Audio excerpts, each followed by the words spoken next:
Hey guys, in this video I'll show you how to log into your UKG account online. If you find this video useful, please leave a like and subscribe to our channel. In saying that, let's just jump straight into it, shall we?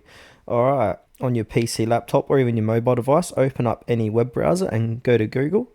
And then once you're inside Google, type in UKG account login. And the one you want to click onto is the second one here from uc.ukg.com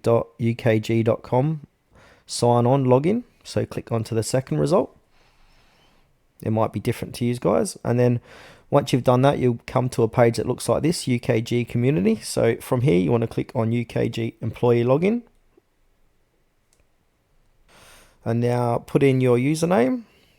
It should be your first name and last name at ukg.com. And put in your password and then click on sign on, and then you'll be signed into your UKG account. If you have trouble signing on, click on trouble signing on. Or if you want to change your password, click on change password.